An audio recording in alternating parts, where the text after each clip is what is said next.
After the setback in Game 1 that snapped the Astros' win streak against the White Sox, they ultimately rallied to win the next 2 games in the series, taking the series 2 games out of 3. So ultimately, it was a very good series. We do have a couple of good injury updates to share with you guys. Kyle Tucker taking it BP for the first time and doing some more outfield drills, and Justin Verlander tentatively returning it this week. We're going to talk about it and so much more coming up next. Stay tuned.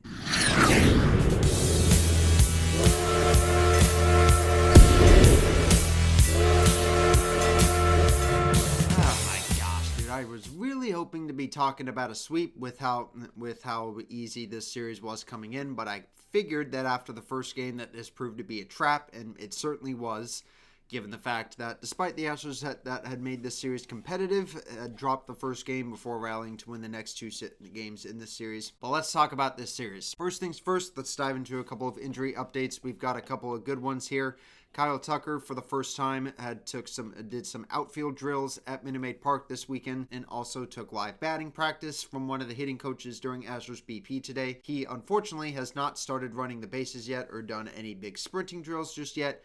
And until he does, we might not see him on a rehab assignment soon. I mean, personally, I'm not really sure what's going on with Kyle Tucker. I really hope that's, whatever it is can really be said about it and the reason why that's been taking so long for this shin injury of his to heal. I mean, overall, pretty good news on Kyle Tucker, just still a long ways away from anything major just yet. Next up, Justin Verlander. We've got some good news on him. He threw a bullpen session today, so Sunday as of when I'm recording this, and he stated that he felt amazing. He's made 2 rehab starts, one with AAA and one with AA, and he did great on both of those before throwing a bullpen session on Sunday. And then word is that he might start the series finale against the Boston Red Sox. Currently, the Astros have not announced a starter for that game just yet, but allegedly it's going to be him. So good news on him. Now, unfortunately, we do have some bad news. The first coming from Alex Bregman, who prior to the start of Friday's game, before the lineup was even announced, he wasn't a scratch. But he unfortunately got hit with some elbow soreness, or at least he's dealing with soreness in his elbow, which Joe Espada is saying that he does not think it's going to be very serious. And personally, I would expect him to come back at some point this week during the Red Sox series. So we'll see what happens from him. I mean, he's quoting that he may have slept on it wrong or something like that, which, I mean, that was my initial thoughts when Justin Verlander had slept wrong on his neck, but apparently it was a lot more serious than that. But last but certainly not least, Ryan Presley. Unfortunately, he is also going to be going to the injured list for the time being with back soreness. I mean, he says that he was dealing with it since our series against the Red Sox last weekend, and ultimately, he did try pitching through it for the most part, but I mean, today it was just like, he just couldn't pitch through it. So to take his place on the roster, the Astros did recall Seth Martinez from AAA Sugarland. So, I mean, personally, Caleb Ort, I think, can certainly take his place in terms of, the three-headed monster, I suppose you can say. He's been pretty decent. Taylor Scott has also been very good this season. So, I mean, he can certainly also take his place if Caleb Ort isn't available or something like that. Hopefully, the minimum 15 days that he's required to be on the IL will be enough, and so he'll be able to come off once that minimum stint is up. So we'll see what happens on that. Anyway, diving into the series itself. Unfortunately, I didn't take a lot of notes on this series, so we're just going to wing it, I guess. Starting here in this first game, Luis Robert Jr. was the story of this game. He single-handedly ended the Astros' losing streak this evening as he hit 2 home runs, the first of which came in the 3rd inning on a ball that was hit onto the train tracks to make it 3-0 White Sox early. The first run that they had scored was in the 2nd after a relay throw that Spencer Arrighetti was trying to catch from Jeremy Pena was dropped on the relay throw, which allowed the White Sox to score their first runner. And then Luis Robert Jr.'s first of 2 home runs he hit in this game would make it 3-0 White Sox in the 3rd inning. Going into the bottom of the 3rd inning, we had a little bit of eventful action where Jose Altuve had hit a ground rule double on a ball that actually broken the out-of-town scoreboard and went behind that out-of-town scoreboard wall, that antique out-of-town scoreboard that resides in left field at Minute Maid Park.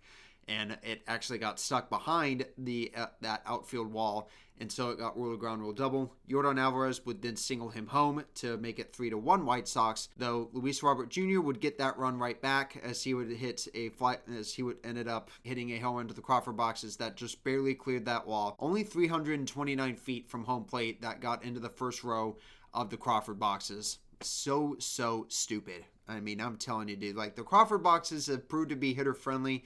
I mean, for pretty much everybody except for the Astros, it seems. Like, what is just, I don't get it. The Astros would chip away at that just a little bit in the bottom of the 6th inning with a 2-run blast by Jake Myers to make it 4-3. But then Luis Robert Jr. in the top of the 8th inning, instead, personally, with him coming up with 3 hits, I really would have wished that Joe Espada had just intentionally walked him and just put up 4 fingers to put him on base. But no, instead of that, he ended up hitting an RBI single that would end up being the difference maker in this game to make it 5-3. John Singleton would come off the bench in the bottom of the 9th inning with a solo home run to make it 5-4, but Altuve would strike out to end the game on a pitch that, once again, was in the left-handed batter's box. What is Altuve's issue with swinging at these sliders that honestly, dude, no other hitter in the major leagues that I've personally watched has bothered to chase those sliders? And personally, I don't even know what annoys me more. That or Jeremy Pena constantly swinging at sliders that are very similar. And that was something he struggled with during his rookie season. Personally, I think he still struggles with it to this day. Nonetheless, despite the fact that this was a very competitive game for the Astros, they ended up losing it. But ultimately, like I said, the Astros would rally to win the next 2 games in this series, including starting here in Saturday's game, where they won 6-1. Hunter Brown had pitched in this game. It really didn't go so well for him here in the 1st inning, as he had allowed back-to-back base runners, the first coming on a walk to Andrew Benintendi, and Andrew Vaughn singling on a base hit to put 2 runners on with 2 outs. And then Gavin Sheets would hit an RBI single to make it 1-0 White Sox early, but the Astros would thankfully respond in the bottom of the 3rd inning off of starter Chris Flexen, who I believe the White Sox had lost 17 straight games coming into this in which he has started. Now that streak is now 18. And I personally do feel kind of bad for him, but nothing personal. Given what had happened last night, I think the Astros really needed it. But this started with Shea Whitcomb making his major league debut in this game, hitting a double that did not miss being a home run by much, but it was a double nonetheless, as he would get his first major league hit. Luckily for me, I was at this game, so I was fortunate enough to see Shea Whitcomb to get his first of 2 MLB hits in this game. Then after that, Mauricio Dubon would also get a base hit that did not quite score Shea Whitcomb, but an errant throw by Andrew Benintendi would allow Mauricio Dubon to take second base to put 2 runners on for Jose Altuve. Jose Altuve would then put the Astros up 2-1 with a 2-run single, and then after a wild pitch allowed him to advance to second, and then he would then steal third base that same AB, and then Yordan Alvarez would single to bring him home. The infield was also drawn in on this play, and so if the infield were back, I personally think the White Sox might have had a chance at catching this play, but they ended up coming in this play. And so Yordan was able to take advantage of that on a bloop single that brought home Altuve, 3-1 Astros, and that's all that they would score in this inning. But the 4th inning was the next inning where the Astros had scored, where Mauricio Dubon had hit a sac fly with the bases loaded to make it 4-1. But Altuve would ground into a double play to extinguish that threat. But Hunter Brown was definitely the story in this game. He only gave up 4 hits in this game, striking out 6 White Sox over 7 innings of work, only giving up one run back in the 1st inning there. Then, after that was all said and done, the Astros would tack on 2 more runs in the 7th and 8th innings, one of which came on a single by Yanier Diaz, the second of which coming on an errant pickoff throw by Gus Varland of the White Sox that allowed Jake Myers to score from third base. Brian King would come on in the 9th inning to get the final 3 outs in this game, and he was able to do so with ease. The Astros would win 6-1. Rubber match of the series, the Astros, of course, needing to get a win in this game. Joe Espada was trying to experiment just a little bit by sending out a AAA lineup. And by AAA lineup, it certainly seemed like this, as if you kind of take a look at the starting lineup here on screen. There was quite a bit of rookies there. You had Shea Whitcomb, who made his debut a couple days ago. Zach DeZenzo at first base, who the Astros had called up only probably about 2 weeks ago at this point. And then also Pedro Leon, who has not really been playing to the level as much as fans would have really expected him to play at. But also Chas McCormick. Chas McCormick has really been struggling recently. He has felt so lost at the plate. He did get on base in this game, but ultimately he ended up going 0 for 2. Thankfully he didn't strike out too much, but ultimately he didn't get a hit in this game. The only 3 players who got hits in this game were Jose Altuve, one of which coming on a home run, one of 2 home runs the Astros would hit in this game Jeremy Pena, and then also Yanier Diaz, who also had the other home run for the Astros, and then also just got a base hit on that. But going here in the first inning was when things got pretty interesting. But the Astros had gotten the first 2 men on base, and then Yanier Diaz, sadly, was actually robbed of a home run that would have otherwise made it 3-0 Astros early in this game. And then the game would remain scoreless going into the 6th inning, as despite the Astros having quite a few scoring opportunities in this game, would not really get much going against White Sox pitching today. Framber Valdez, on the other hand, was absolutely amazing in this game. He absolutely killed it. He went 7 innings, struck out 9 White Sox batters, and only walked one, and only allowed one of them to reach base on a walk. He only gave up 3 hits in this game, but ultimately, of course, the Astros did get the last word in this matchup. Yanier Diaz, again, after he was robbed of hitting a home run back in the first inning, had hit a towering fly ball that would reach the Crawford boxes to make it 1-0 Astros early.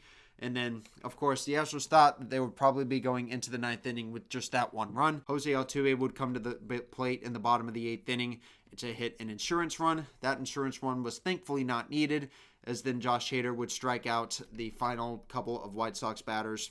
Struck out the first 2 in the 9th inning, and then before getting Andrew Benintendi to line out to Pedro Leon on a catch that he had made just above his ankles. Certainly thought he was going to be diving for it. Overall, despite the fact that that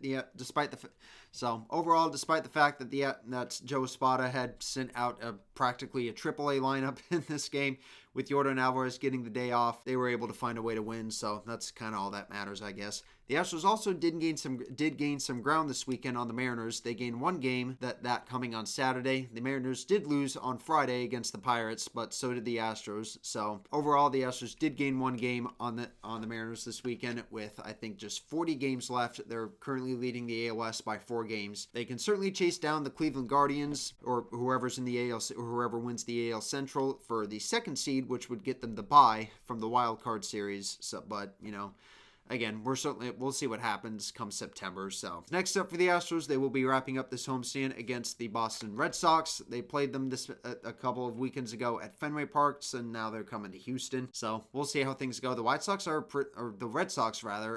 a pretty decent team. I mean, the White Sox Hotel, I don't know what I was saying. Again, we're playing both of the teams that end in Sox, so of course I'm going to mix these 2 teams up. But next up for the Astros, they will be playing the Boston Red Sox for home at 3 games before they hit the skies and travel to Baltimore for 4 games and also to Philly for their next 3. So it's going to be a pretty tough road trip after this. Thankfully, Justin Verlander is allegedly going to be back this week, so we can go to a 6-man rotation. I mean, hopefully he'll be able to also get a start in one of those games against the Phillies. Obviously, of course, the Phillies are certainly playing with a chip on their shoulder this year. Again, we'll preview these series once those series comes around. But for now, we're going to turn our attention to the Red Sox. But anyway, that's going to do it for this video tonight, guys. Thank you guys so much for watching. Leave a like. I would appreciate if you guys leave me a like. And if you want to see more of these videos, then consider hitting that subscribe button. Want to watch any of my other stuff? Click these videos here that are above my shoulders. Leave a like if you guys enjoyed, like I said, and I'll see you guys in the next video.